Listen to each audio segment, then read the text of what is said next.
We don't lose the ability to tell our lives' most important stories only when it's convenient for those who will one day want to hear them. Immortal Lives is dedicated to preserving forever in professional quality short films the stories we might otherwise wish in vain we'd asked our loved ones to tell us. Who among us hasn't wished at one time or another that they knew much more about their grandparents or about their own parents' earlier lives?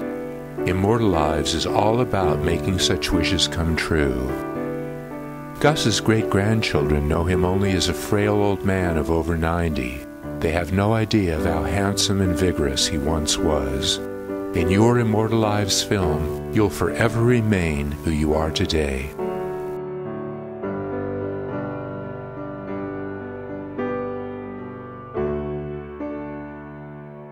Sally has a baby grandson of her own now. When he asks one day what his great-grandmother was like, wouldn't it be something if Sally were able to show him a film of her mom talking about the experiences that shaped her?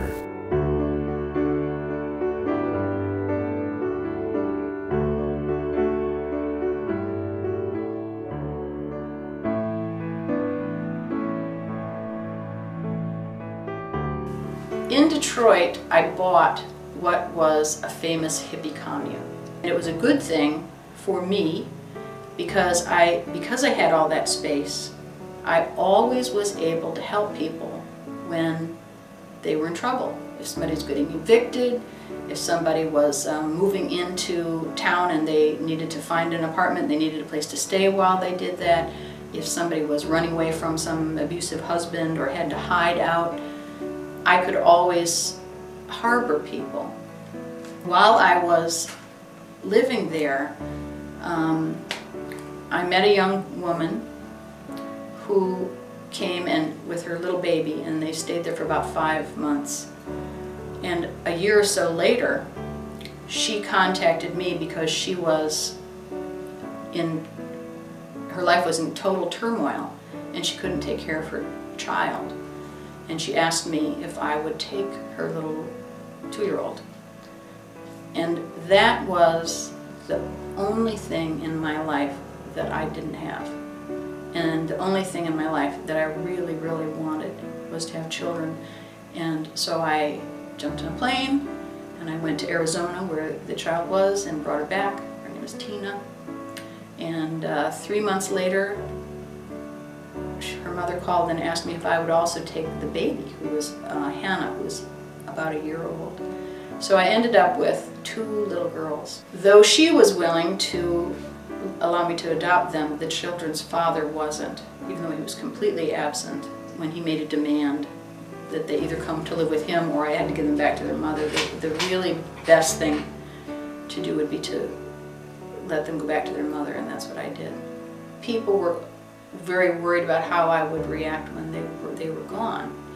And I kept telling myself and telling them that I had no reason to be bitter about that at all, because everything had been wonderful and everything had been given to me, and if that hadn't happened I wouldn't have had the experience, and it had been good for me and it had been good for these kids and it had been good for the kid's mother, and it was all a win-win situation that never would have happened, and I had nothing to do but be grateful for the experience. The morning when they left, they had to leave the house at about 5 in the morning, and I told my housemate who was going to be driving them to the airport, I can't go with you, I can't take them to the airport, and she didn't believe me. And but I found that morning, you know, I got them dressed and wrapped up and carried them down the stairs, and when it was really time to hand the baby over, I just, even all of my preparation for that, when it was gone, it was just like being hit by a truck. I couldn't breathe, I couldn't stand up, and it's sort of funny that you can work something out in your head and you think you can work it out in your heart, but sometimes you're only kidding yourself.